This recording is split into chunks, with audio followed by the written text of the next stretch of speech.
So hello everyone, कैसे हो आप सब। आई होप सब बढ़िया हो गए, मस्त हो गए। आज हम देखने वाले हैं हमारा #2। ओके, जो कि है ह्यूमन आई का। कल हमने एक देख लिया था फर्स्ट पार्ट, जिसके अंदर हमने आई का स्ट्रक्चर क्या कैसे होता है, आई का structure and all we have seen right. Now we will going to see the next further thing which is working of the human eye. Human eye का जो है वर्किंग कैसे करता है, मतलब हमारे जो आँख है वो काम कैसे करती है। ठीक है, जैसे एक मशीन काम करती है वैसे हमारी आँख काम करती होगी, है ना। नोज़ भी कैसे काम करता होगा, स्मेलिंग कैसे होती होगी, हमारे जो टंग है उसमें टेस्ट बर्ड्स होते हैं वो कैसे काम करते हैं, जैसे ईयर में हियरिंग कैसे होती है।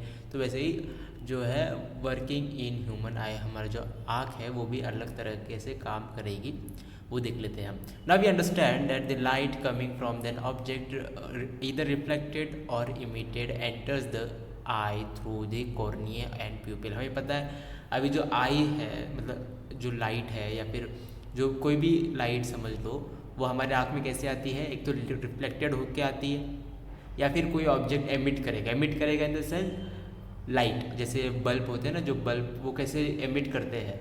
ओके, सो वो डायरेक्ट हमारे आंखों में जाएंगे, या फिर वो बल्ब से लाइट रेज कई ऑब्जेक्ट पे जाकर गिरेगी और उस ऑब्जेक्ट से फिर हमारे आंखों में जाएगा। तो ये कहाँ से जाएगा, तो cornea and pupil right. The eye lens converge this light rays to form a real inverted and diminished image of the object on the retina। Retina के ऊपर ये क्या कर देता है, लेंस सारे जो रेज है, जो भी रेज आती है क्या है, ये दोनों, ये बहुत सारे, दो नहीं है यहाँ पर, बहुत सारे रेज आते हैं ऐसे। ठीक है, इस रेज को क्या करता है, कॉन्वर्ज कर देता है, एक डायरेक्शन में लेके आ जाता है, और ऐसे करके ये जो है ये ऐसे एक एक पॉइंट पर फोकस कर लेते हैं, उस जगह पर क्या बनती है, इमेज फॉर्मेशन होता है। ओके, नेक्स्ट ये देख लो, इसके अंदर आपको क्लियर दिख जाएगा कैसा है क्या है। ठीक है, यस, नाउ सी दिस। यहाँ पर क्या बोल रहा है इस पोर्शन पर कि ये लेंस है। ठीक है, इस लेंस से क्या हो रहा है, जो लाइट है रेज वो कॉन्वर्ज हो रहा है, एक जगह पर मिला रहा है, और यहाँ पर ये क्या है, जो ऑप्टिक नर्व है ना, यहाँ से क्या सिग्नल जाएगा ब्रेन की तरफ। Okay, now see how the light rays की, बहुत सारी लाइट रेज आती है। ओके, एक ही लाइट रे नहीं आएगी, बहुत सारी आएगी, और ये अलग अलग डायरेक्शन से आएगी, एक ही डायरेक्शन से नहीं आएगी।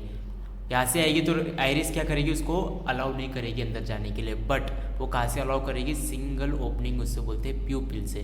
प्यूपिल है ये, प्यूपिल से ऐसे अंदर जाएगी और प्यूपिल से फिर आगे रेटिना पर। Okay, then the light sensitive cells of the retina. अभी हमें पता है कौन से होते हैं लाइट सेंसिटिव सेल्स, एक तो होता है रॉड और दूसरा होता है कोन्स, है ना, जो कि हमने कल के लेक्चर में देख लिया।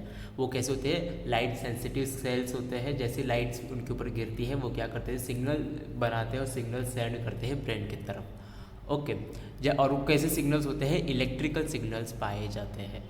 ओके, उनके अंदर this electrical signals are send to the brain, brain को भेज दिया जाता है, और ब्रेन क्या करता है फिर इलेक्ट्रिकल सिग्नल्स को such a way that see an image which is erect और the sometime size same size of an object. मतलब जब सिग्नल जाते हैं ब्रेन के पास तो ब्रेन क्या करता है, फिर फिगर आउट करता है, अच्छा ये बड़ी इमेज है, ये छोटी इमेज है, ये इस कलर में है, ये शेप में राउंड है, स्क्वायर है, रेक्टेंगुलर है। All this things was done by the electrical signals which was sent from the rods and cones cells which was present in the retina. The image formed on the retina of the eye does not fade away instantly। जैसे image retina के ऊपर light गिरेगी और image form करेगी ना, तो वो जल्दी से ख़त्म नहीं हो जाती है, से धीरे धीरे। जैसे अभी लाइट, अब जो मैं पेन चला रहा हूँ वो पेन कैसे धीरे धीरे ख़त्म हो रहा है, देखो, तो वैसे वैसे वो होता है, इंस्टेंटली नहीं होता, डायरेक्ट नहीं होता, धीरे धीरे धीरे धीरे धीरे वो इमेज क्या होगी, बंद होना शुरू हो जाएगी। एक बार इमेज हमने कोई चीज़ देख ली और फिर उसके बाद क्या हो जाएगा, जैसे हमने आंखें बंद कर ली, वो इमेज हमारे आंखों में रहेगी रहेगी रहेगी, फिर धीरे धीरे करके वो इमेज बंद हो जाएगी। Impression remains on the retina. कैसा इम्प्रेशन, जो फुटप्रिंट हम बोलते हैं ना, कोई इंसान अगर चल के गया है उसके फुटप्रिंट रह जाते हैं पीछे, और बाद में कुछ हवा आ गई, सैंड एक से उधर उधर हो गई, air because of the air, तो क्या हो जाता है उस फुटप्रिंट भी निकल जाते हैं, हट जाते हैं। तो वहाँ वैसे ही सेम रेटिना पर भी वैसे ही होता है, इम्प्रेशन रह जाती है कोई भी इमेज की, ऑब्जेक्ट की, और उस इमेज की वजह से क्या होगा, 1/16 ऑफ द सेकेंड, कितने सेकेंड्स की, 1/16 ऑफ द सेकेंड तक क्या करेगा ये जो even after the removal of the object, मतलब अभी सामने मैंने कुछ ऑब्जेक्ट रखा है और उसका जो 1/16 सेकेंड तक ये क्या करेगा, ऑब्जेक्ट जो है उसकी इमेज मेरी आंखों के अंदर रहेगी, और उसके बाद फिर वो धीरे धीरे भूलते जाएगा इंसान वो इमेज को, और आंखों में से भी निकलती जाएगी। This brief continuance the sensation of the vision is called persistence of vision. इसको बोला जाता है परसिस्टेंस ऑफ विजन, मतलब एक कंटिन्यूसली देखते रहने हैं हम, और एक टाइम के बाद वो ऑब्जेक्ट हटाने के बाद फिर भी हमारे आंखों में उसकी इमेज रहती है, ठीक है। फिर और थोड़े टाइम के बाद वो इमेज आंखों के अंदर थी वो भी क्या हो जाती, गायब हो जाती है। इसलिए हम देखते हैं ना कि मैंने पढ़ा हुआ मुझे याद नहीं रहा, यार कुछ तो भी था वहाँ पर रखा हुआ था, है ना, लेकिन मुझे अब याद नहीं वो क्या था रखा हुआ। सो या this is because of the persistence of vision. It is because of the persistence of vision that when we still image a moving object is flash on our eye as a faster rate then 16 time per second, the eye perceive this object as a moving. जैसे अगर 16 time per second से कोई object हमारे सामने से जाएगा तो हम उसको क्या कंसिडर करेंगे, एक ऑब्जेक्ट है जो कि मूविंग कर रहा है, एक ऑब्जेक्ट जो है चल रहा है, मोशन में है, ठीक है। टाइम कौन सा, 16 टाइम्स पर सेकेंड, ठीक है, 16 टाइम पर सेकेंड पर अगर कोई ऑब्जेक्ट चलता है तो हम उसको क्या कंसिडर करते हैं, एज अ मूविंग ऑब्जेक्ट। जैसे मूवीज़ हो गया और टीवी प्रोग्राम्स हो गए, है ना, कैसे फटाफट एडवर्टाइजमेंट, एक एडवर्टाइजमेंट के बाद दूसरी एडवर्टाइजमेंट आती है, फिर तीसरी, फिर चौथी, फिर पाँचवीं, छठी, सातवीं, है ना, are actually made up of number of separate still pictures is proper sequence. और कैसे होती है मूवीज़, फिल्म्स जो होती है ना वो कैसे होते हैं, प्रॉपर ऐसे बहुत सारे पिक्चर्स होते हैं, ठीक है, एक के बाद एक के बाद एक के बाद एक के बाद, और उस पिक्चर की वजह से हम क्या करते हैं उसको देख पाते हैं और हमें क्या लगता है ये मूविंग में है। कोई ऐसे डायग्राम होती है ना, ऐसे डायरी होती है, डायरी के ऊपर हम ना कुछ ऐसा यहाँ पर आदमी इंसान बनाते हैं, दूसरे पेज पे भी इंसान बनाते हैं, तीसरे ऐसे इस कोने पर हम कुछ ना कुछ क्रिएटिविटी करते हैं। और जब हम उस बुक को ऐसे फास्ट जब पेज पलटेंगे हम तो वो कैसा, वो जो ऑब्जेक्ट जो हमने बनाया है तो वो कैसे मोशन करते हुए दिखता है। जैसे अगर ये जो है 2 प्लेयर है तो क्या करेंगे, फुटबॉल खेलते हुए दिखाएंगे, ठीक है। सो this is how the persistence of vision work. Okay, movie camera that is projected on a screen at a rate of 24। अब देखो जो कैमरा जो होते हैं ना उसके अंदर कितने 24 इमेजेस एक टाइम पर चलते हैं, एक सेकेंड के अंदर। एक सेकेंड मतलब एक सेकेंड कितना छोटा होता है ना, एक हो गया, एक सेकेंड, 2, 1, 2, 3, मतलब एक सेकेंड के अंदर कितने 24 इमेजेस ले रहा है। Are of per second, see per second, the successive impression of the image on the eye retina appears to blend or merge smoothly into one another. We therefore see a moving picture। और इस वजह से 24 images पर second में बनती है। हम क्या बोलते हैं कि ये मूविंग ऑब्जेक्ट है। मूवी में भी जब हम कार चलती हुई दिखते हैं, बाइक चलाते हुए देखते हैं, तो मूविंग में कैसे होता है, मूवीज़ फिल्म्स में तो यही चीज़ होती है। क्या करते हैं 24 इमेज, 25 में बहुत सारी इमेज क्या कर देते हैं, एक सेकेंड के अंदर दौड़ाते हैं। उससे क्या होगा, हमारे जो आई के ऊपर रेटिना गिरेगा तो उससे सिग्नल जाएगा, उससे क्या पता चलेगा कि अच्छा सामने वाला ऑब्जेक्ट जो है मूवी के अंदर वो गाड़ी चल रही है, ओके, वो इंसान भाग रहा है, बच्चा दौड़ रहा है। So all this thing was happen because of the images forming in per second. We therefore see a moving picture. We make use of this principle in cinematography, motion picture projection। मतलब cinematography जो होते हैं ना, movie जो बनाते हैं director, producers, वो तो वही करते cameraman. Okay, next range of vision. Range of vision अब देख लेते हैं क्या है। मतलब हम कैसे होता है, देखो, our eyes are much power wonderful, है ना, बहुत वंडरफुल इंस्ट्रूमेंट है हमारा जो आई है ना, हमारे आँख जैसा कैमरा दुनिया में कहीं पर भी नहीं है, ठीक है। कहीं पर भी कोई भी ऐसा कैमरा नहीं बना जो हमारे आँख को कम्पीट कर सकता है, मतलब ऐसा टक्कर दे सकता है। कंपटीशन देने के लिए हमारा आई इतना ज़्यादा पावरफुल है, इतना ज़्यादा कि मतलब फोकस बहुत अच्छी फोकस कर सकता है हमारा आई, ठीक है। बहुत सारी इमेजेस को कैप्चर कर सकता है। फुल HD क्या कौन सा 4K, 5K, 8K, 10K उसके भी प्लस इमेज हम देख सकते हैं, okay, that they can see distant as well as nearby object with almost same clarity। मतलब हम दूर की इमेज भी, दूर जो रखी वो इंसान, दूर जो इंसान खड़ा है उस इंसान को भी हम देख सकते हैं और पहचान सकते हैं, अच्छा ये आदमी वो है ना, जहाँ जिस, या फिर वो मेरा भाई है या मेरा भाई दोस्त है। ओके, और जो नियर आदमी खड़ा है उसको भी हम अच्छे से देख सकते हैं। मतलब कितनी अच्छी हमारी जो आई पावर है कितनी अच्छी है और कितना अच्छा इंस्ट्रूमेंट है उतनी क्लैरिटी के साथ। Become possible because of the ability of eye lens to adjust. और ये कैसे होता है? बिकॉज हमारा जो आई का जो लेंस होता है वो क्या करता है, अपना जो फोकल लेंथ है वो एडजस्ट करता है, अपना जो कर्वेचर वो भी एडजस्ट करता है because of the ciliary muscles. और उससे क्या होता है, फिर हम दूर की चीज़ें भी और पास की चीज़ें भी अच्छे से देख सकते हैं। When these muscles are relaxed the focal length, अब जब देखो फोकल लेंथ कब ये हो जाती है, फोकल लेंथ 2.5 सेंटीमीटर हो जाती है। कब? जब रिलैक्स होता है। मतलब अभी कुछ नहीं देख रहे, हम नॉर्मली देख रहे हैं, कोई चीज़ को बहुत करीब से नहीं देख रहे हैं, कोई चीज़ को बहुत दूर से नहीं देख रहे हैं, तो कौन से हमारा जो फोकल लेंथ होगा वो 25 सेंटीमीटर होगा। And the object infinity are in sharp focus on the retina. और उससे क्या बनेगा, हमारे रेटिना के ऊपर एकदम शार्प इमेज बन जाएंगी उस ऑब्जेक्ट की। When an object is brought closer to the eye the focal length of the lenses become shorter. अब देखो फोकल लेंथ मतलब क्या होता है पता है क्या आपको? सी, ये हमारी लेंस है फॉर एग्जांपल, ओके, और ये जो डिस्टेंस है ना, यहाँ पर फॉर एग्जांपल यहाँ पर कोई ऑब्जेक्ट रखा है, ठीक है, दिस इज ऑब्जेक्ट। जैसे जैसे हम ना इसको, अभी ये ना नॉर्मल रखा है, ठीक है, नॉर्मल रखा है तो इसको क्या बोलेंगे, फोकल लेंथ कितनी होगी, 2.5 सेंटीमीटर होगी नॉर्मल इस पर। जैसे हम ये ऑब्जेक्ट को पास में लेके जाएंगे ना तो क्या हो जाएगा, हमारी जो फोकल लेंथ है वो क्या हो जाएगी, कम हो जाएगी, शॉर्टर हो जाएगी। ओके, शॉर्टर होने की वजह से हमारे आँख के ऊपर क्या होगा, स्ट्रेस आएगा। Lens, okay, lens image distance for the eye has no remain constant and equal to nearly the size of the eyeball. This special property of a human eye is called power of accommodation. Power of accommodation समझ गया, मतलब क्या हो गया, the minimum distance at which object can be seen most distinctly without strain is called least distance and distinct vision. मतलब least distance मतलब कम से कम। अब देखो मिनिमम डिस्टेंस मतलब एक जगह पर दो हैंड के डिस्टेंस पर हमने कोई ऑब्जेक्ट रख दिया और हम देख रहे हैं कि अच्छा हमें तो क्लियरली दिख पा रहा है ऑब्जेक्ट, लेकिन जैसे जैसे हम आगे लेके आएंगे या फिर पीछे लेके जाएंगे तो हमें हमारे आंखों के ऊपर क्या करना पड़ेगा, जोर लगाना पड़ेगा। दूर लेके जाएंगे तो भी जोर लगाना पड़ेगा, पास लेके आएंगे तो भी हमारे आइज़ के ऊपर हमें स्ट्रेस देनी पड़ेगी ताकि उसकी इमेज हमें हमारे आंखों में अच्छे से क्लियरली बन सके। इसको क्या बोला जाता है, लीस्ट डिस्टेंस। मतलब मिनिमम डिस्टेंस पर कोई ऑब्जेक्ट रखा जाएगा, उससे क्या बन जाएगा, हमारी विजन अच्छी बनेगी, नियर पॉइंट बोला जाएगा ऑफ द आई।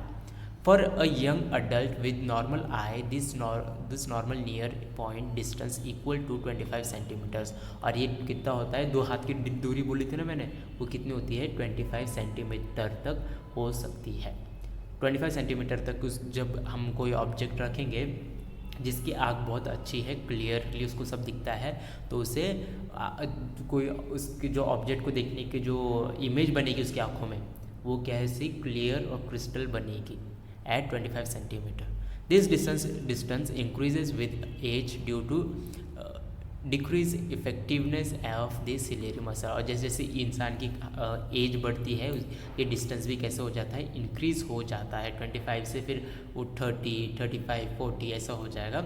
और उससे क्या होगा, हमारे आँखों, ये क्यों होता है, क्योंकि हमारा जो सिलेरी मसल्स है ना वो थोड़ा लूज़ हो जाती है, हमारे लेंस को ढंग से क्या बोलोगे आप, स्ट्रेच नहीं कर पाती है ना, एडजस्ट नहीं कर पाती है सिलेरी मसल, वो भी बूढ़ी होते चली जाती है। The farthest point of to which the eye can see object clearly is called far point. और जो बहुत दूर का पॉइंट होगा ना उसको क्या बोलेंगे, फार पॉइंट बोलेंगे, जहाँ पर हमने कोई ऑब्जेक्ट रखा है of the I. It is at infinity पर हो सकता है वो, very very far away for the normal I. Infinity मतलब इतना दूर अंतरिक्ष में, सोलर सिस्टम के अंदर, पूरे अर्थ के एटमॉस्फेयर के भी बाहर हम देख भी नहीं पाएंगे, उसको बोलते हैं इन्फिनिटी, है ना। The distance between the near point and the point of normal I is called range of vision. अब देखो जो डिस्टेंस बिटवीन नियर पॉइंट और दूर के पॉइंट के बीच का जो है of a normal I is called range of vision. एक बहुत पास में रखा है, मतलब एक 25 सेंटीमीटर पर रखा है, यहाँ पर फॉर एग्जांपल हमारी आँख है, ठीक है, एक 25 सेंटीमीटर पे रखा है और एक बहुत दूर रखा है, ठीक है, इन्फिनिटी समझ लो।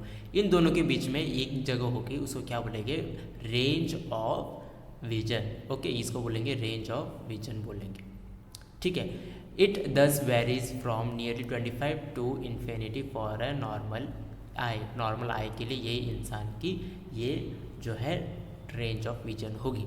ओके, नेक्स्ट अभी क्या होता है, देखो एक एक्टिविटी है जिसके अंदर एक क्या है, बच्ची क्या कर रही है, अब भी क्या करना, नोटबुक लेना, थोड़ा बहुत पास में रखना आपके आँखों के बहुत पास रखना, और बाद में क्या करना, उसको रीड करने की कोशिश करना, जो भी उस बुक के अंदर लिखा हो या नोटबुक में लिखा हो, और फिर थोड़ा सा दूर रख देना और वहाँ से पढ़ना। आप देखोगे आपको पहले आप पास में रखोगे तो भी आपको आपके आई के ऊपर स्ट्रेन आएगा, है ना, थोड़ा सा प्रेशर आएगा या फिर स्ट्रेस आएगा, ऐसे समझ लो। और जब दूर रखोगे तो भी स्ट्रेस आएगा, स्ट्रेन आएगा हमारे आँखों के ऊपर, ठीक है। तो हमारे आँखों को अगर इमेज बनानी है हमारे आँखों के ब्रेन जो रेटिना के अंदर, तो हमें क्या करना पड़ेगा, पर्टिकुलर डिस्टेंस पर रखनी पड़ेगी कोई भी ऑब्जेक्ट, देन एंड ओनली हम जो कंफर्टेबली वो कोई भी ऑब्जेक्ट को अच्छे से देख सकते हैं, उसकी इमेज हमारी आंखों में बन सकती है, और इमेज बनने के बाद हमारा जो ब्रेन है उसको अच्छे से प्रोसेस कर पाएगा, ठीक है। अभी डिफेक्ट ऑफ विजन, अब दो डिफेक्ट होते हैं विजन के। Now we know that a normal eye can see object over a wide range of a distance very nearly 25 to centimeter to infinity, ठीक है। Sometimes in spite of all the precautions and proactive actions our eyes may develop some defect। कोई भी चीज़ हो सकती है, जैसे बहुत लोग क्या करते हैं, फ़ोन बहुत ज़्यादा चलाते हैं, लैपटॉप बहुत ज़्यादा चलाते हैं, दिन भर स्क्रीन टाइम रहता है उनका मोस्टली, है ना, तो उनसे क्या होता है, आँखों में डिफेक्ट आता है बहुत ज़्यादा। This can be due to the varieties of reason, बहुत सारे रीज़न हो सकते हैं। Okay, may not be able to see object clearly, कोई को क्या होता है, आँखों में एक ऑब्जेक्ट जो है पास रखा हुआ ऑब्जेक्ट वो ढंग से दिखता नहीं है, किसी को दूर ऑब्जेक्ट ढंग से दिखता नहीं है, राइट। और कोई को ऐसे इंसान होते हैं जिनको दोनों भी जो है पास के भी ऑब्जेक्ट नहीं दिखते और दूर के भी ऑब्जेक्ट नहीं दिखते, ऐसे भी जो इंसान या फिर लोग हैं। ओके, अब पहला कौन सा है, एक मायोपिया और दूसरा होता है हाइपरमेट्रोपिया। मायोपिया मतलब नियर साइटेडनेस और हाइपरमेट्रोपिया मतलब फार साइटेडनेस, ठीक है। मायोपिया मतलब नियर साइटेडनेस, मतलब मायोपिया में ऐसे लोग जिनकी जो आई की डिफेक्ट होगी, due to which are not able to see distant object clearly, ठीक है। In such an eye the light ray from a distant object arriving at a eye lens get converge at the point of front retina. मतलब इस case में क्या होगा, इंसान जो है पास की चीज़ नहीं देख पाएगा, और वो जो रेज आ रही है, ठीक है, वो रेज आ रही है, वो क्या करेगी, रेटिना में बनने से पहले, रेटिना में ऐसे ना ये होता है, ठीक है, तो एक जगह पर कन्वर्ज होता है ना, लेकिन रेटिना पर होती है। मायोपिया में क्या होगा, रेटिना के पहले ही बन जाएगी। फॉर एग्जांपल यहाँ पर रेटिना है और रेटिना के पहले ये बन जा रहा है, यहाँ पर ही कन्वर्ज हो जा रहा है, तो इंसान ढंग से देख ही नहीं पाएगा, समझ आ गया, ये है मायोपिया। दिस डिफेक्ट में राइज ड्यू टू इधर excessive curvature of the cornea. Excessive curvature of the cornea मतलब जो कॉर्निया है उसका कर्वेचर ज़्यादा हो जाएगा, और या फिर इलोंगेशन ऑफ आईबॉल कैसा इलोंग हो जाएगा, ऐसा खींचा, मतलब स्पेरिकल तो बहुत ज़्यादा स्पेरिकल हो जाएगा। इसकी वजह से क्या हो जाता है, अब देखो पहले आईबॉल ऐसा था, मतलब स्पेरिकली था, ऐसा था, ठीक है, ऐसा था स्पेरिकल शेप में, बाद में कैसा हो जाएगा, ये ऐसा हो जाएगा थोड़ा सा लंबा। अब देखो जो लाइट ऐसे आ रही थी ये यहाँ पर जाके ये हो रही है, और जो पहले लाइट आ रही थी यहाँ पर जाके ये बन रही थी, है ना, बहुत सारे ऐसे लाइट रेज आ रही थी, लेकिन यहाँ पर क्या हो रहा है, पहले ही बन रही, रेटिना की पहली इमेज बनेगी, ठीक है। और ये जो नॉर्मल इंसान है, और ये क्या है, जिसका आई बॉल क्या है, ऐसा इलोंगेट हो चुका है, उससे क्या होगा, जो इमेज फॉर्मेशन होगी रेटिना के आगे हो जाएगी। समझ में आ गया। This defect can be corrected by using a concave lens, concave diverging lens, ठीक है। कॉन्केव लेंस पता है आपको कैसे होती है, this is called concave lens. ये कॉन्केव लेंसेज को क्या किया जा सकता है, क्लियर किया जा सकता है, मतलब उस इंसान को कॉन्केव लेंस, जो हम चश्मा पहनते हैं ना, स्पेक्ट्स, पावर ग्लासेस, उसको कॉन्केव लेंस पहनाया दिया जाएगा, अप्रोप्रिएट फोकल लेंथ, किसकी अप्रोप्रिएट फोकल लेंथ देखकर। नेक्स्ट दूसरा है हाइपरमेट्रोपिया या फार साइटेडनेस, जो इंसान को दूर की चीज़ें नहीं देखी जाती, उनको बोला जाता है, उनको इस बीमारी की होती है, डिसऑर्डर होता है, जो कि बोला जाता है हाइपरमेट्रोपिया। ठीक है, सब मिडिल एज के लोग होते हैं, उनमें ये देखा जाता है, इसलिए वो क्या करते हैं, एक बुक को क्या करते हैं, somewhat away from their eyes to read a properly direction, एक दूर एक जो है क्या बोलो कि एक डिस्टेंस पर उनको रख के पढ़ेंगे। This is because they are suffering from hypermetropia. In this case, image are nearly object get formed behind the retina. अब देखो ये रेटिना है, ये आई है, ठीक है। अब रेटिना के पीछे इमेज बनेगी, ठीक है, यहाँ पर इमेज बन रही, सी यहाँ पर इमेज बन रही, बननी चाहिए थी रेटिना पर, बन रही है यहाँ पर। मायोपिया में क्या बना था, यहाँ पर इमेज बन रही थी, है ना, आगे बन रही थी रेटिना के। और हाइपरमेट्रोपिया में क्या होगा, इमेज कहाँ बनेंगी, आग के भी पीछे, रेटिना के पीछे, और उसमें भी इंसान को देख नहीं पाएगा ढंग से, है ना। The focal length of eye become too large, focal length कैसे हो जाएगी, लार्ज हो जाएगी। हमने देखा था फोकल लेंथ, ये फोकल लेंथ हो गया, ये फोकल लेंथ क्या हो जाएगी, ऐसी बढ़ जाएगी, ठीक है। और दी आई बॉल कैसे हो जाएगा, या फिर छोटा हो जाएगा, है ना। देखो ये आई बॉल है, समझ लो, और पहले रेटिना पे ऐसी इमेज बन रही थी, ठीक है। अब क्या हो जाएगा, आई बॉल छोटा हो गया तो क्या हो जाएगा, ऐसी इमेज बनेगी, ऐसी पीछे बन जाएगी, ठीक है, ऐसा बनेगा।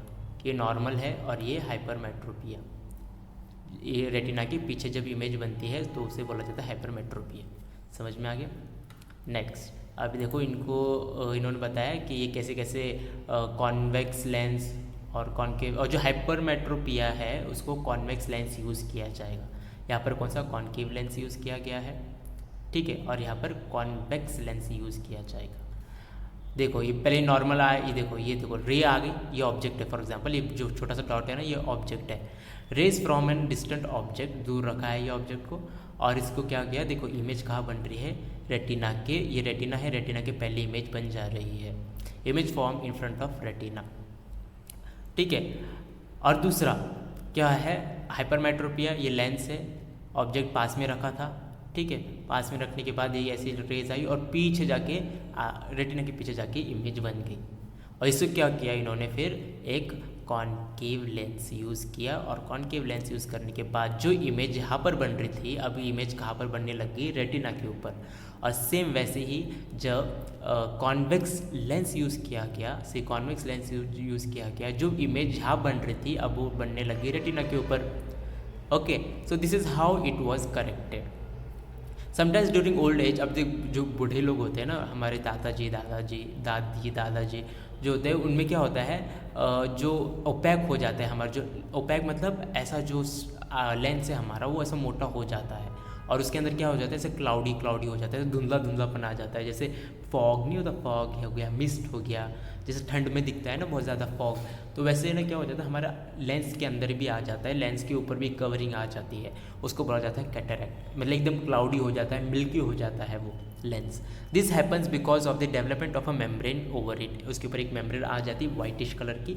When this happens the person said to be cataract, उस डिसीज को क्या बोला जाता है, कैटरैक्ट बोला जाता है।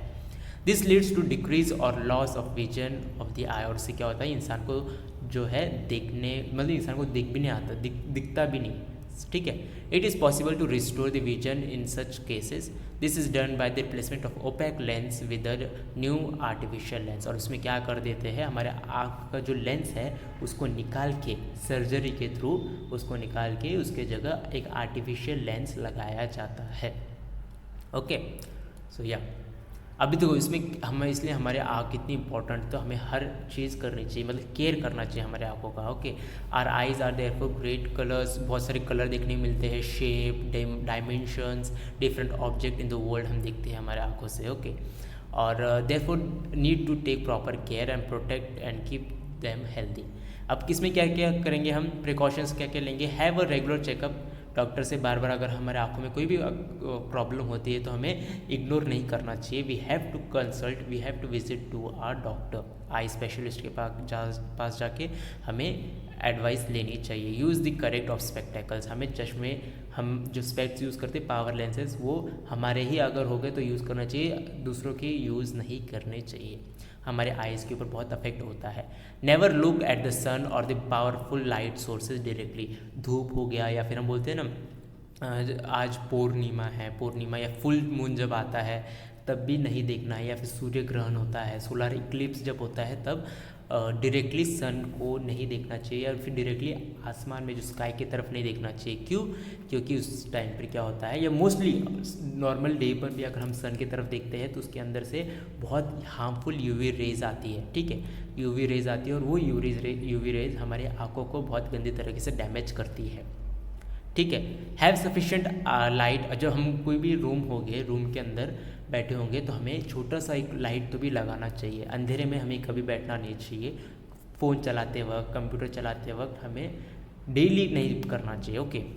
Try not to spend too much time looking continuously on the computer screen, television curse to eye strain. इससे क्या होगा, हम जो रेगुलर बार बार यूज़ करेंगे फ़ोन, टीवी, ओके, उसके सामने जाके बैठेंगे तो हमारे आंखों के ऊपर स्ट्रेस आएगा, बहुत ज़्यादा स्ट्रेन आएगा, स्ट्रेस आएगा, उसकी वजह से आई में बहुत प्रॉब्लम हो सकती है, हमें चश्मे लगने के चांसेस हो सकते हैं। ईट अ बैलेंस डाइट, खाना अच्छे से खाना चाहिए, फ्रूट्स, वेजिटेबल्स, नखरे नहीं करने चाहिए, ठीक है। Lack of vitamin A in the food is responsible for many eye problems including night blindness. Night blindness में क्या थे, रॉड्स थे, ठीक है, और रॉड्स को हेल्दी रखने के लिए कौन काम आता है, विटामिन ए। कोन्स को भी हेल्दी रखने के लिए विटामिन ए आता है, ठीक है। तो ऐसा मत समझना बस रात के लिए होगा, तो विटामिन ए जैसे होते हैं ना, कैरोट होता है, ओके, कैरोट, स्पिनच, ये सारी चीज़ें हमें खानी चाहिए। देन फिश या फिर फिश ऑयल, ये सारी, या फिश कैप्सूल्स होते हैं छोटे छोटे, उनको हमने खाना चाहिए। बिकॉज ऑफ दैट रीज़न इनके अंदर क्या होता है, विटामिन ए होता है, और विटामिन ए क्या करता है, हमारे आँखों को बहुत ज़्यादा हेल्पफुल या फिर हेल्दी रहता है हमारी आँखों से। Including light bad, okay.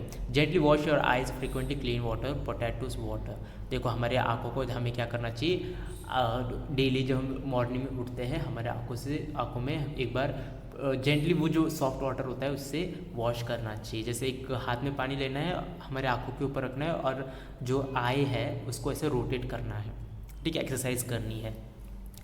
Family history एक बार देख लेना है कि किसी को कोई आँखों की प्रॉब्लम तो नहीं थी, है ना, इनहेरिटेड भी हो सकती है आँखों की प्रॉब्लम, मतलब परदादा जी को थी, ग्रेट ग्रैंडफादर को थी, ग्रेट ग्रैंडफादर से ग्रैंडफादर में आई, ग्रैंडफादर से फादर में आई, और फादर से सन में आ गई, और सन से फिर आगे इन फ्यूचर में भी जाएगा। सो ऐसी कोई थिंक ना हो, इसलिए पहले ही आप क्या करना चाहिए, एक बार चेक करना चाहिए कि फैमिली में ऐसी कोई प्रॉब्लम, डिसऑर्डर तो नहीं था, okay. May rain in a family. Visually challenge person, अब विजुअल चैलेंज मतलब जो ऐसे लोग जिन्हें जो बचपन से ही बाय बर्थ वो देख नहीं सकते, वे भी बहुत सारी प्रॉब्लम हो सकती है, म्यूटेशन हो सकता है, या फिर बहुत सारे ना उनके जो आई है वो ढंग से डेवलप नहीं हुई होगी, या फिर वो जो आई के सेल्स होते हैं, रोड्स एंड कोन्स, वो भी ढंग से डेवलप नहीं हुए होंगे। So many possibilities were there, और उसमें से क्या होगा, इंसान ढंग से देख नहीं पाएगा, ठीक है। Imagine a world without a pair of functional eye. It is, however, unfortunate to many amongst us, including children, do not have this unique gift of nature. बहुत सारे लोग क्या, एक तो दोनों आँखें खराब होगी, ठीक है, या फिर एक आँख खराब होगी, एक आँख अच्छी होगी, है ना। तो बहुत सारे अलग अलग सिचुएशंस और प्रॉब्लम हम देख सकते हैं आज के डेट में, या फिर बहुत सारे जो विकलांग बच्चे होते हैं ना उनके अंदर आप देख सकते हो। Bravery face of a challenge effectively overcome their limitation and lead to near normal life. तभी भी वो लोग क्या करते हैं, अच्छी लाइफ जीते हैं, मतलब अच्छी life in the sense normal life. वो कितना डिफ़िकल्ट होगा ना, कोई चीज़ हम देख ही नहीं सकते, उन्होंने वो बर्थ से वो चीज़ नहीं देखी, उन्हें पता नहीं पत्थर कौन से कलर का है, उन्हें पता नहीं एप्पल कौन से कलर का है, एप्पल का शेप क्या है, चलो शेप तो समझ जाएंगे, अच्छा कोई राउंडिश है, थोड़ा सा उसके अंदर ना पेडिसल है, सीड्स है, वो समझ जाएगा उनको, लेकिन उनको कलर ही नहीं पता, उन्हें कलर ही नहीं पता कि रेड कलर कैसा होता है, ब्लैक कलर कैसा, उन्हें बस ये कलर पता है ब्लैक कलर है, येलो कलर पता नहीं है, ब्लू नहीं, है ना, ग्रीन नहीं, उन्हें पता नहीं कि जो ट्रीज़ होते हैं वो कौन से कलर के होते हैं। So this is so privilege to we people that we can see, है ना, by the grace of God हमें देखते हैं, हर एक चीज़ को हम देख पाते हैं बहुत अच्छी तरीके से। इसलिए हमें फ़ोन नहीं चलाना चाहिए ज़्यादा, लैपटॉप कंप्यूटर उसके ऊपर ज़्यादा यूज़ नहीं करना चाहिए, जस्ट लिमिटेड टाइम के लिए यूज़ करना चाहिए। ओके, विजन प्रॉब्लम में ड्यू टू सम इलनेस, अगर देखो वो तबीयत ख़राब होने की वजह से भी हो सकता है, इसलिए बोलते हैं प्रॉपर डाइट होनी चाहिए। डायबिटीज़ के भी वजह से क्या होगा, इंसान को ढंग से दिखेगा नहीं। डायबिटीज़ मतलब शुगर हो गया, ग्लूकोमा, कैटरैक्ट की वजह से, विटामिन ए डिफिशियंसी की वजह से भी इंसान देख नहीं पाता, या फिर जेनेटिक इनहेरिटेड प्रॉब्लम मतलब दादाजी पूर्वज से वो चलते आ रहा है। Problem get transfer from the count, okay, gene के through. Visually challenge person can either have limited vision, partial loss of vision, मतलब एक तो लिमिटेड विजन होगी, एक आँख दिखेगा एक आँख नहीं दिखेगा, या फिर दोनों आँख से नहीं देख पाएंगे, या फिर दोनों आँख से धुंधला दिखेंगे, एकदम ब्लरी ब्लरी दिखेंगे, बचपन से ब्लरी देखते आ रहे हैं। सी एंड और may have a complete loss of vision, या फिर कंप्लीटली नहीं देख पाते। Hence all visually challenge person can not be treat alike, इसलिए जो भी लोग अंधे होते हैं उनको एक समान नहीं मतलब बोल सकते, क्योंकि किसी को हर एक चीज़ को अलग अलग प्रॉब्लम होगी ना। किसी को एक आँख से देख सकता है, कोई देख पा रहा है लेकिन वो ब्लर देख पा रहा है, क्लियरली नहीं देख पा रहा, वो उसे समझ रहा है कि अच्छा ये कोई तो भी ऑब्जेक्ट है, मतलब इंसान खड़ा है, बट वो इंसान का फेस नहीं समझ पाएगा। The individual problem are requirement needs to be taken consideration, अब वो ऐसे है, वो भी इंसान ही है ना, तो उनकी भी जो प्रॉब्लम है उनका भी सोर्स देखना चाहिए, मतलब क्योर करना चाहिए, डायग्नोस करना चाहिए। तो ऐसे लोगों के लिए क्या होता है, बेटर सेंस टच, और उनमें क्या होता है पता है, भगवान ने अगर उनकी एक चीज़ ले ली, आँखें ले ली, ठीक है, लेकिन उनको दूसरी बॉडी में जो है बहुत सेंसेस बढ़ा के भी देता है। मतलब एक चीज़ अगर बॉडी में कम होती है तो बाकी बहुत ज़्यादा चीज़ें क्या हो जाती है, सुपीरियर हो जाती है। अब उसमें क्या हो जाता है, जैसे सेंस ऑफ टच, जैसे सेंस ऑफ टच मतलब हमने अगर कोई भी चीज़ को टच किया तो हमें समझ जाएगा।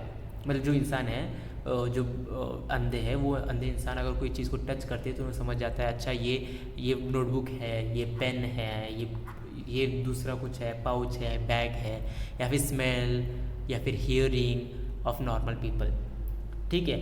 स्मेल से भी वो इतनी जो नोज़ होता है उनका इतना स्ट्रांग होता है, छोटा सा छोटा स्मेल भी अगर उनको आ गया तो वो ऐसा रिकॉग्नाइज कर पाते हैं और बोलते हैं अच्छा ये स्मेल है, ये स्मेल इसका है, ये एप्पल का है, ये उसका है, वो है। या फिर कोई सुनने का इंसान अगर पीछे से कोई जा रहा है उनके चल के, तो उनके पैरों की आवाज़ से सुनेगा, आहट से सुनेगा जब पीछे से कोई तो भी जा रहा है। Such person try to identify things by developing their own senses more sharply and putting them effective use. Okay. Help, अभी उसके लिए कैसे हेल्प करेंगे हम वो देख लेते हैं। Modern technology help and further development of their capabilities. The vast majority of this people with partial complete lack of vision can be help to the function of higher level and use additional resource as aids। और ऐसे लोगों के लिए आज के date में technology इतनी आगे बढ़ चुकी है कि हम उस इंसानों के लिए, उन लोगों के लिए बहुत कुछ इक्विपमेंट्स ला सकते हैं, या फिर आए हैं मार्केट में, बहुत सारे अवेलेबल है। जैसे नॉन ऑप्टिकल एड हो गया या फिर ऑप्टिकल एड, ये दो टाइप के क्या है रिसोर्सेज एड्स है जो हमारे आज के डेट में प्रेजेंट है। Non optical aids, this often include textual aids using sense of touch, visibility impaired can be learned to read and write by using a special touch system called Barley system। Non optical मतलब ऐसे जो कि optical नहीं, optical मतलब optical का मतलब होता है देखना, आंखों से देखना, ठीक है। और इसमें क्या होता है, बार्ली सिस्टम, बार्ली एक साइंटिस्ट थे, वो भी एक अंधे साइंटिस्ट थे, मतलब अंधे थे साइंटिस्ट, और उन्होंने खुद के लिए इतना कुछ किया और उनकी वजह से आज बहुत सारे जो ब्लाइंड पीपल है उनको भी बहुत हेल्प हो रही है। उन्होंने एक सिस्टम डेवलप किया जहाँ पर हम ए पढ़ते हैं, बी पढ़ते हैं, सी पढ़ते हैं, डी पढ़ते हैं ना, तो उनके लिए भी ऐसे सिस्टम होते हैं जहाँ पर ए डॉट मतलब 3 डॉट मतलब बी, सी डॉट मतलब ऐसा कुछ भी अलग अलग सिस्टम पाए जाते हैं उनके डॉट से, और उनको पता चलता है अच्छा ये ए है, ये बी है, ये सी है, ये डी है, ओके। उनको बोला जाता है barley system. This system makes the rise dot ऐसे होते हैं उनके सिस्टम के अंदर, एक छोटा सा स्केल टाइप होता है, बड़ी सी paper and auditory using sense of hearing aids including audio cassette जो tapes recorder, audio CDs, audio books, other electronic devices like computer, calculator, closed television make use of software programmes that transfer next file into sound.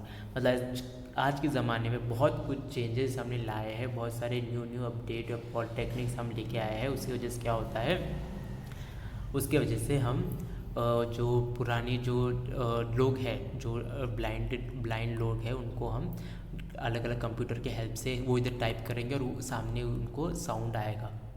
ठीक है, कि आपने ए type किया, आपने B type किया, आपने सी type किया। सो this is how the technology was advanced. Optical मतलब अभी जो देख सकते हैं, ठीक है, उनके लिए include lenses and telescopic aids, while suitable lens combination are used to rectify visual limitations. The telescopic aid can help to view class demonstration and the blackboard.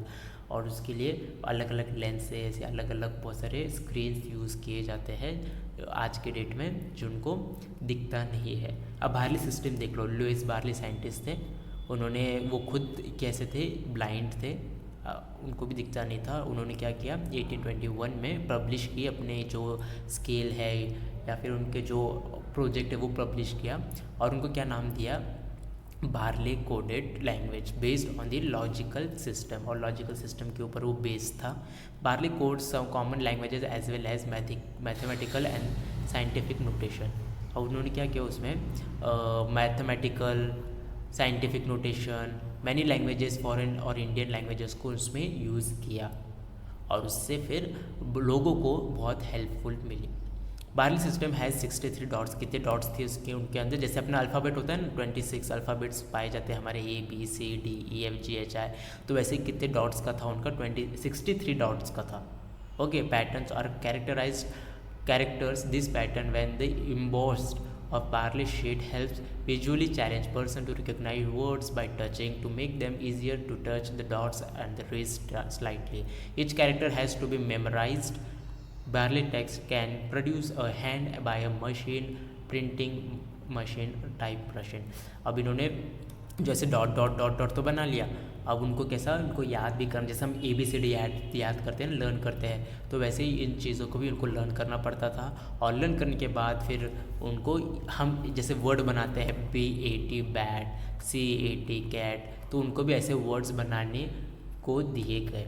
और फिर वैसे कर करके वो भी आज के डेट में बहुत लोग जो ब्लाइंड है वो भी बहुत ज़्यादा इंग्लिश उन्हें आती है या फिर दूसरी लैंग्वेजेस आते हैं उन्होंने कैसे सीखा, because of barley system. Okay, और आज के डेट में तो मशीन्स आ गई है, टाइपिंग ये आ गया है। ये देख लो, अभी ये ऐसे 1 2 3 4 5 6 ऐसे 6 डॉट रहे, तो उसमें अगर एक डॉट अगर ये रहा ऊपर, तो ये क्या रहेगा, ये A रहेगा, ठीक है, A। 2 रहा तो B रहेगा, 3 ये देखो, और देखो वर्टिकल है, ओके, वर्टिकल रहा तो B, हॉरिजॉन्टल है तो C, फिर D के लिए ऐसा, ठीक है, दिस इज कॉल्ड D। फिर E के लिए एक ऐसा डायगोनल, और फिर F G के लिए देखो 4 dot, then H I J K L M N। तो ऐसे सारे जो अल्फ़ाबेट है इन्होंने ये किए, क्या बोलते हो उसको, मतलब बनाए या फिर इन्वेंट करें। और टोटल कितने अल्फ़ा डॉट्स थे उनके, 63 डॉट्स थे। ऐसे 1 2 3 4 5, अगर आप पूरे गिनोगे तो ये कितने थे, 63 डॉट्स थे बार्ली सिस्टम के अंदर। Braille characters make up the letters alphabet, punctuation marks भी थे। Dot characters are arrange in a cell of vertical rows and 3 dot such, vertical rows and columns में यूज़ किए गए। Patterns of dots used to represent letters of English alphabet को रिप्रेजेंट करते हैं। 1 dot मतलब A, 2 डॉट और vertical मतलब B, 2 डॉट और हॉरिजॉन्टल मतलब C, ऐसे भी D E F G H I J K L M। और वो करने के बाद ये Z तक कर लिया इन्होंने, देखो Z तक, ठीक है। अब Z करने के बाद इन्होंने क्या किया, 1 ले लिया, ओके, 1 के बाद ये 2, ये 3, ये 4 5 6 7 8 9 10। अब बस 10 तक कर लिया। अब 10 करने या फिर 0, ठीक है, 0 तक कर लिया। अभी 1 कैसे लिखेंगे, फिर ये 1, ये 2, ये 3, ये 4, ये हो गया 10। और फिर 11 वैसे ही 12 13 14 and so on will goes like this. C 2 dot, ये 2 डॉट वर्टिकल, ये 2 डॉट हॉरिजॉन्टल, ठीक है। फिर D के लिए ये D है, फिर ये E F G, ये देखो ये K के लिए, ये एल के लिए 3 डॉट्स यूज़ किए, MNOPQ। ओके, ये हो गया पूरा बार्ले सिस्टम। अभी जो है बहुत सारे अलग अलग लोग थे, उन्होंने क्या किया, भले ही वो विजुअली इम्पेयर्ड थे या फिर कोई ना कोई उनके बॉडी में डिफेक्ट था, तभी भी वो उन्होंने बहुत ज़्यादा अचीवमेंट हासिल की उनकी लाइफ में। जैसे रविंद्र जैन, ठीक है, क्या थे, लिरिस्ट थे, सिंगर थे, a composer, was completely visually challenge by at birth. He obtain he Sangeet Prabhaskar degree from Allahabad. अब देखो ये जो थे रविंद्र जैन, ये ब्लाइंड थे, टोटली ब्लाइंड थे बचपन से, तभी भी उन्होंने क्या किया, उन्होंने एक डिग्री हासिल की, ठीक है, इलाहाबाद से। और एक म्यूज़िक सिंगर है, इतना अच्छा सिंगिंग करते हैं, कंपोज भी करते हैं, लिरिसिस्ट भी है। वैसे ही लाल अडवाणी है, वो भी विजुअल चैलेंज थे, ठीक है, associated with the special education and rehabilitation of disabled of in India. He represented India on Barley problem UNESCO, ठीक है। उन्होंने भी बहुत बड़ी चीज़ हासिल की, उन्होंने UNESCO में इंडियन बार्ली सिस्टम को रिप्रेजेंट किया। और फिर इंडियन के लोग जो ब्लाइंड इंडियन लोग हैं उनके लिए भी थोड़ा सा अलग सिस्टम बनाया। जैसे हम पढ़ते हैं क फॉर कमल, ठीक है, हिंदी पढ़ते हैं ना, क ख ग, तो उन्होंने वैसे भी यूज़ किया। इंग्लिश तो क्या कर लिया था बार्ली ने, हिंदी भी चाहिए था क्योंकि मोस्टली हिंदी बोलते हैं हमारे इंडिया में। तो वैसे ही जो लाल अडवाणी है, उन्होंने क्या किया, यूनेस्को में हमारी इंडिया के लिए रिप्रेजेंट किया। Okay, Manjunath V, Srinivas Murthy and Ashok are all visually challenge but undergraduate. They are first 3 visually challenged person to another news bulletin history Indian television. They encourage Canada news to Doordarshan Kendra regional channel in Bangalore. Okay, वो क्या represent किया उन्होंने, Canada news channel को represent किया, Doordarshan and all. फिर दूसरा और है जो है Diwakar is the first visually challenge person who cleared civil service examination for Tamil Nadu. Oh my God, मतलब देखो सिविल सर्विस जो IAS डॉक्टर होते हैं, IAS डॉक्टर बोल रहा हूँ सॉरी, IAS ऑफिसर होते हैं, IPS ऑफिसर होते हैं ना, पुलिस ऑफिसर, वो उन्होंने क्लियर किया। भले वो देख नहीं पाते थे फिर भी उन्होंने एग्ज़ाम क्लियर की। He now work in southern railway Chennai. अभी वो चेन्नई में साउथर्न रेलवे में काम कर रहे हैं।